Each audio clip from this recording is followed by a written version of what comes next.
વાળ માટે સર્વશ્રેષ્ઠ ઔષધિઓ તો ઘણી બધી છે, જેમાં ભૃંગરાજને એકદમ નંબર 1 ઉપર રાખવામાં આવે છે. પણ ખાવામાં આવતી એક એવી ઔષધિ કે જે આપણને ગજબ ફાયદો આપે છે એ છે મીઠો લીમડો. આની અંદર એવા કયા તત્વો રહેલા હોય કે જે આપણા સફેદ વાળને ફરીથી કાળા પણ કરે અને વાળને ખરતા અટકાવે, સાથે સાથે વાળનો ગ્રોથ પણ કરે અને પાતળા વાળ હોય કે જે જલ્દી ખરી જતા હોય કે તૂટી જતા હોય એ વાળને ઘટ કરવાનું કામ પણ મીઠો લીમડો કરે છે. પણ એના કયા તત્વો અને એવા કયા ફાયદાઓ છે, કઈ રીતે એનો ઉપયોગ કરવો, એ વિડીયોમાં હું તમને સમજાવીશ. વિડીયોને લાઈક જરૂરથી કરી દો. મીઠો લીમડો છે એ પાચનને મજબૂત બનાવે, ડાયજેશન સિસ્ટમ સારું કરે, ડાયાબિટીસને સારું કરે, નિયંત્રણમાં રાખે, કોલેસ્ટ્રોલમાં એલડીએલ કે ટ્રાઇગ્લિસરાઇડ્સ હોય તો એ સારું રાખે, આપણી ધમનીઓને સાફ સુથરી રાખે અને લોહીનું હેરફેર સારી રીતે કરે. હૃદય હોય, કિડની હોય કે નર્વસ સિસ્ટમ હોય એના માટે એ ઔષધીય ગુણ ધરાવે છે.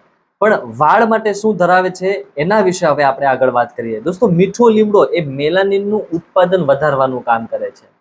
કોઈ પણ વ્યક્તિના વાળ જે સફેદ થવા પાછળનું સૌથી મોટું કારણ છે શરીરમાં મેલાનિન નામના તત્વોની ઉણપ થવી અથવા તો એનું ઉત્પાદન છે એ ધીમું પડી જવું કે બંધ થઈ જવું.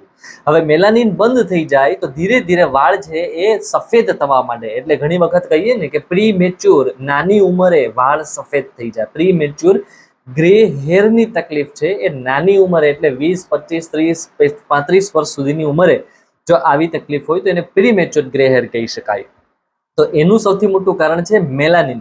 અને મેલાનિનનું ઉત્પાદન વિટામિન બી કોમ્પ્લેક્સ અને આલ્કોલોઇડ્સ કે જે આપણા મીઠા લીમડાની અંદર રહેલો છે, આ બંને તત્વો ખોપરીની અંદર મેલાનિનના ઉત્પાદનને સક્રિય કરવાનું કામ કરે, વધારવાનું કામ કરે છે. અને જેવું મેલાનિનનું ઉત્પાદન વધે એવું આપણા વાળ, જે નવા વાળ આવે છે એ અને જે અત્યારે જે વાળ સફેદ છે એ બંને ધીરે ધીરે કાળા થવા માંડે છે. અને સૌથી ઇમ્પોર્ટન્ટ વસ્તુ, આપણે જે આની અંદર જે એન્ટીઓક્સિડન્ટ તત્વો રહેલા છે, બજારમાં તમે જાઓ કે કોઈ પણ સિટીમાં રહેતા હો, જે પ્રદૂષણના કારણે વાળમાં જે ડેમેજ થાય છે, પ્રદૂષણના કારણે જે વાળ ખરાબ થાય કે સફેદ પડે છે, એ પ્રદૂષણની અસર અને સ્ટ્રેસને પણ ઓછું કરવાનું કામ છે એ મીઠો લીમડો કરે છે. જેવું તમે રેગ્યુલર મીઠા લીમડાનું સેવન ચાલુ કરો એટલે અમુક પ્રકારનો જે સ્ટ્રેસ છે એ ઓછો થઈ જાય અને પ્રદૂષણની જે સાઇડ ઇફેક્ટ છે જે વાળમાં થવી જોઈએ એ થવાની ધીરે ધીરે ઓછી થઈ જાય.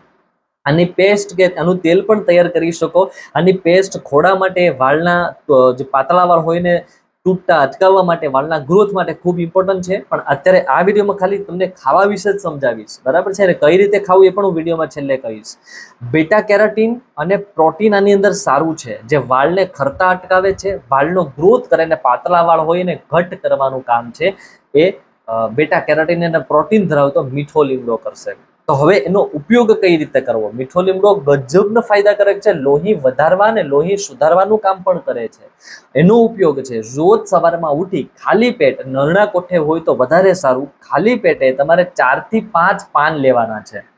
એને ખૂબ ધોઈ નાખવાના, કારણ કે ધોયા વગરના હશે તો એના ઉપર ધૂળ હશે, અમુક બેક્ટેરિયાનો જમાવડો હશે, બરાબર છે, કોઈના ઈંડા હોય જીવાતોના, તો એને ધોઈ લેવાના અને પછી ખૂબ ચાવીને એકદમ નિરાતે 5 પાન ચાવવામાં ભલે 5 થી 10 મિનિટનો સમય લાગે, ખૂબ ચાવી અને પાણી જેવા કરીને તમે અંદર નાખો.